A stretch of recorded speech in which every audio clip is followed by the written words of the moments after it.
Welcome, Curious Minds. Today, we're embarking on an intriguing journey as we uncover 16 surprising facts about the world's most iconic landmarks. Get ready to be amazed and learn fascinating details that will make you see these landmarks in a whole new light. Before we dive in, don't forget to hit the subscribe button and ring the notification bell to stay updated on all our captivating explorations. Now, let's unravel the secrets behind these architectural wonders that have left an indelible mark on history. Did you know that Big Ben isn't actually the name of the London clock tower? Or that the Great Wall of China is made, in part, of cooked rice? Or that the Empire State Building was originally intended to disembark blimp passengers at its tip? The most famous landmarks around the world endure thanks to wild, surprising backstories. Ahead, learn some of the most fascinating facts you didn't know about 16 of Earth's most iconic spots.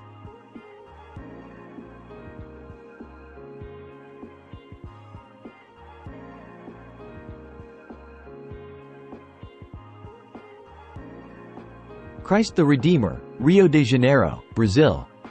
Sitting atop 2,300-foot-tall Mount Corcovado in Rio de Janeiro, Christ the Redeemer stands as a symbol of strength with his arms wide open over Guanabara Bay. But the 98-foot-tall structure with a 92-foot arm span isn't immune to one major force of nature: lightning strikes. On average, the statue endures about 3 to 5 bolts a year, which are typically harmless.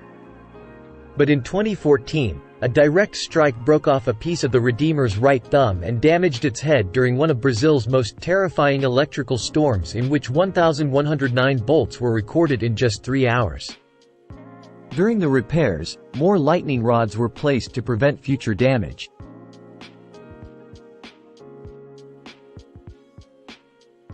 Big Ben, London, England. When we think of Big Ben, we tend to think of the 314-foot-tall stone clock tower that rises from the Palace of Westminster on the bank of the Thames River in London. But in actuality, Big Ben is the name of just one of the bells inside, which was first struck on September 7, 1859. Of the 5, Big Ben is by far the heaviest, weighing about 15 tons. The hammer itself is 440 pounds, while the other 4, which are called quarter bells, range from about 1 to 4.5 tons. The mighty bell strikes in the tone of the musical note E, as does the third quarter bell. While the first is a G, the second is an F sharp, and the fourth is a B. Big Ben's official name is actually the Great Bell of Westminster, but its nickname is believed to hail from Welsh civil engineer Sir Benjamin Hall, who was president of the Board of Works when the bell was cast. As for the tower itself, its name was the St. Stephen's Tower until 2012, when it was officially changed to Elizabeth Tower to commemorate Queen Elizabeth II's 60th year on the throne for her Diamond Jubilee.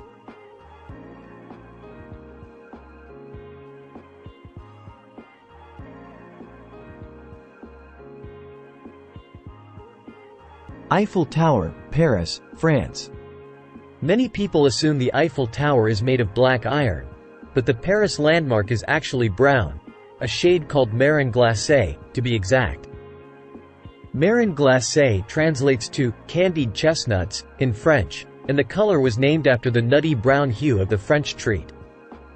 The 1,062-foot-tall wrought iron structure has been painted the neutral tone since 1968.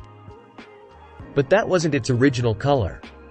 The tower was originally painted a hue called Venice red, which was a reddish-brown color that contained red lead called minimum in order to prevent the paint from eroding. In fact, the Eiffel Tower gets a new coat of paint every 7 years to help preserve it, a plan initiated by Gustave Eiffel, the tower's architect. The shades of the Eiffel Tower have changed over time, with the original reddish-brown in 1889 alternating to ochre-brown in 1892. In 1899, the Eiffel Tower received a yellowish-brown makeover, before being repainted shades of tan in the early 1900s. If you look closely at the tower, you might even recognize that the current shade of brown is slightly darker at the bottom of the structure than it is at the top. This is so the Eiffel Tower appears to have a consistent tone from a distance. The most recent repainting began in early 2021 and is expected to be completed ahead of the 2024 Summer Olympic Games in Paris. This time, the Eiffel Tower will be painted gold and stripped entirely of its old paint layers, a sparkling look that Gustave Eiffel envisioned himself when designing the structure.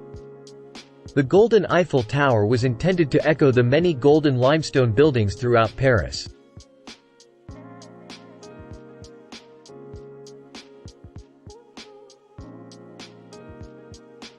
Great Wall of China, China. Sticky rice is a staple of Chinese cuisine.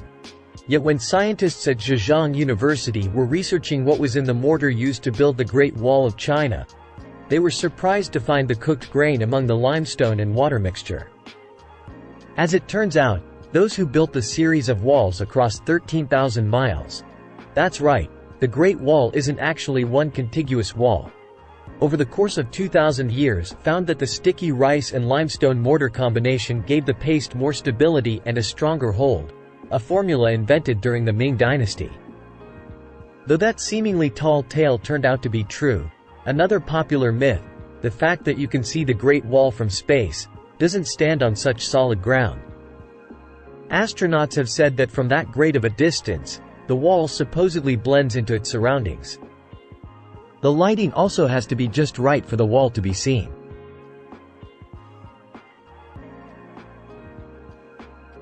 Empire State Building, New York, New York. A blimp tethered to the top of the 1,235-foot tall, or 1,454 feet tall if you count the spires and antennae, Empire State Building seems like something you'd only see in a movie, but it was an actual idea at one point. In 1929, the building's investors said they would boost the tower's height by 200 feet to beat out the nearby Chrysler Building. But the purpose of the extra height was to create a mooring mast so that a blimp could attach there for passengers to disembark into a private elevator and arrive on the streets of Manhattan within 7 minutes. While the plan was deemed unsafe due to intense wind, a small airship did tether itself to the top of the tower for a few minutes in 1931. A Goodyear blimp delivered a stack of papers onto the rooftop as part of a publicity stunt. And in 1983, an inflatable, 8-story tall King Kong was attached to the top of the building for the film's 50th anniversary, though the stunt didn't last long, because the balloon developed a hole in its left shoulder.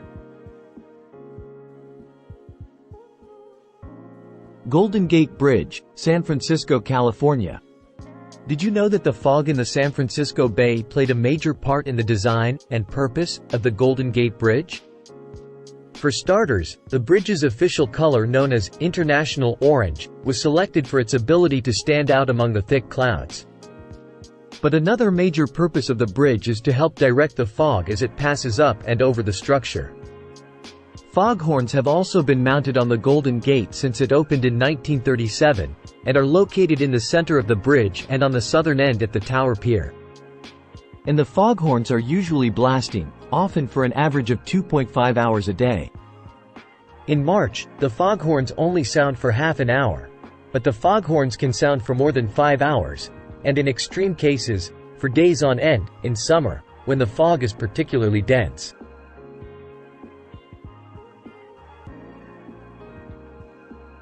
Taj Mahal, Agra, India. The Taj Mahal is widely known one of the most striking structures on earth, designed as a mausoleum for Mughal Emperor Shah Jahan's wife, Mumtaz Mahal, who was born Arjumand Banu Begum. Built from 1632 to 1648, the ethereal structure made of white marble is filled with contrasts when it comes to the gravesite itself. The graves of Mahal and Emperor Jahan himself are the only part of the mausoleum that are comparatively plain and dark in appearance, since Muslim law prohibits graves from expressing vanity. As a layer of protection, the 4 130-foot-tall minarets on opposing sides of the building also stand at a slight angle to fall away from the tomb, should they collapse. While the Taj Mahal has a reputation for being perfectly symmetrical, there is one asymmetrical detail. The casket of Mahal is placed in the center of the crypt, but the casket of Jahan was placed slightly off-center when he was buried in 1666. Colosseum, Rome, Italy. The massive ancient Roman Colosseum, officially named the Flavian Amphitheater, once seated 50,000 spectators and is best known for hosting the gladiator games, when combatants would fight to the death against each other or wild animals. But the entire stadium also hosted naval battle reenactments in which scaled-down battleships engaged in warfare in the flooded arena that was up to 5 feet deep. To prepare for these nautical shows, stagehands would first remove the amphitheater's floor and wood supports before the flooding began via a complex system of 40 aqueducts. Historians believe these aqueducts allowed a capacity of roughly 2 Olympic-sized swimming pools to enter the stage. Impressively, the 4 drains were able to remove the water in less than an hour.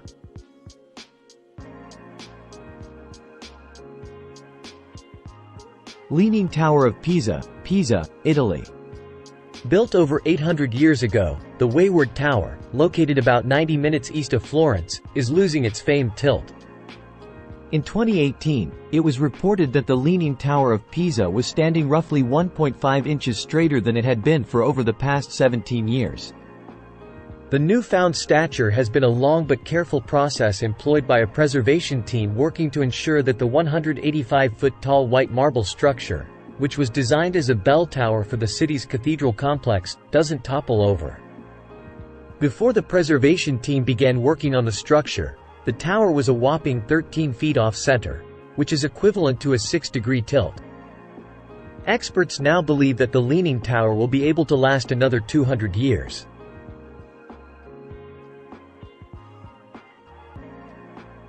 Sydney Opera House, Sydney, Australia. With its mammoth sails made of 1 million roof tiles, the Sydney Opera House, situated on Bennelong Point in the harbour, is one of the most recognisable silhouettes on Earth. A design contest to decide the look of the new Opera House was held in 1956, in which 233 designs were considered before judges announced Danish architect Jorn Utsson's blueprints as the winning entry. Construction on the Opera House, which was only supposed to take 4 years, started in 1959, but wasn't completed for more than a decade. In 1960, the first performance in the Opera House technically took place, when American singer Paul Robeson climbed up the scaffolding and sang his song, "Ol' Man River," to construction workers during their lunch break. The performance venue was eventually opened during a ceremony attended by Queen Elizabeth II in 1973.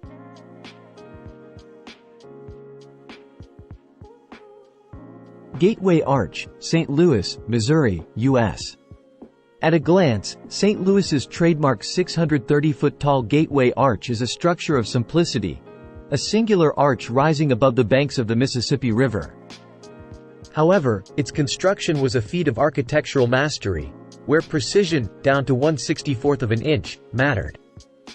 The 2 legs of the arch are equilateral triangles that start 54 feet wide at the bottom and taper to 17 feet wide at the top. The pieces, which were brought in on a train from Pennsylvania, are double-walled and filled with concrete up to the 300-foot mark, where they're reinforced with steel stiffeners. Architect Eero Saarinen's winning design was completed in 1965 for $13.4 million. 2 years later, the $2 million tram system inside opened, which allows visitors to ride up the curved arch in 4 minutes. If the arch ever feels like it's a bit shaky, it's because it was meant to sway up to 18 inches to withstand both strong wind and earthquakes. The foundation stretched 60 feet downward into the ground to ensure support.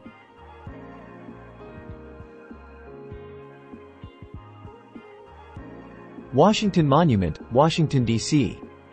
As the centerpiece of the nation's capital, the monument to honor the first president came from plans spurred on by the Washington National Monument Society, which formed in 1833 and included 4th President James Madison and 4th Chief Justice John Marshall. Initially, the Washington Monument was designed as a rotunda with a statue of President George Washington in a chariot, similar to many glorified Roman sculptures. Alongside the chariot would be 30 other founding fathers. Eventually, the simple, 555-foot-tall obelisk was chosen instead, and it was the tallest building in the world when it opened in 1885. But perhaps the most impressive feature of the monument is that no mortar was used at all in its construction, as its marble blocks are simply held together using gravity and friction.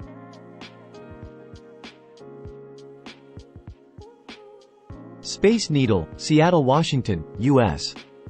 A fire burning from the top of Seattle's most iconic structure? Indeed, that's the way the Space Needle debuted on April 21, 1962, at the World's Fair. The mast at the top of the tower had a natural gas torch called the Needle of Flame that lit up in rainbow colors.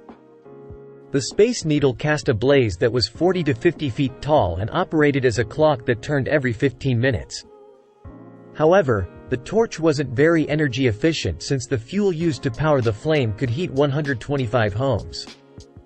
It was removed from the tower when the fair ended.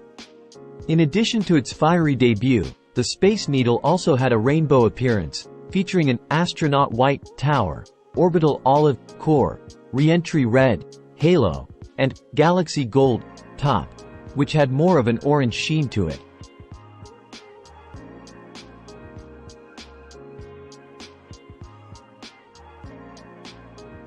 Liberty Bell, Philadelphia, Pennsylvania, U.S.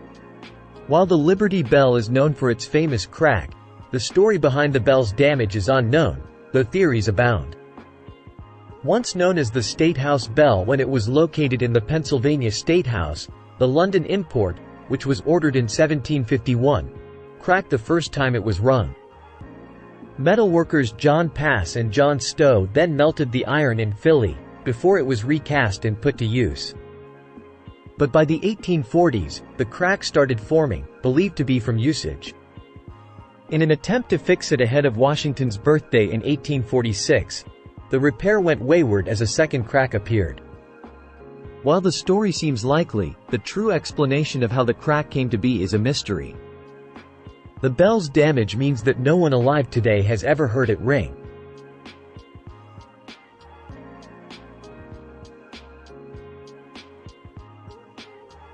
Stonehenge, Wiltshire, United Kingdom. As the world's most mysterious prehistoric monument, there are more questions than answers about Stonehenge. But what is known about the famous stone circle is that it was erected in stages. First, there was an early monument on the site that was built about 5,000 years ago with an enclosure of about 328 feet with 2 entrances. About 56 pits called Aubrey holes were also found from this period, though their purpose is uncertain. Some think the holes may have held timber, while others believe they held stones. Then, in about 2500 BCE, the massive stones were brought in. Large sarsens arranged in a horseshoe shape with an outer circle and smaller bluestones between them in an arc. The name Stonehenge likely comes from the Saxon term stanhengen, which means stone hanging.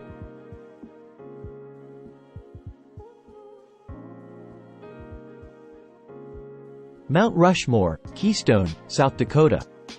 In the Black Hills of South Dakota, the faces of former Presidents George Washington, Thomas Jefferson, Theodore Roosevelt, and Abraham Lincoln have been etched into history as Mount Rushmore, carved between 1927 and 1941 by 400 workers earning $8 a day. And behind Lincoln's eyebrow is a secret chamber that its sculptor, Danish-American artist Gutzon Borglum, intended to be called the Shrine of Democracy. With an 18-foot-tall doorway, the chamber measuring 75 feet long and 35 feet tall was supposed to contain an exhibit explaining the carvings so that future generations would know what the monument represented.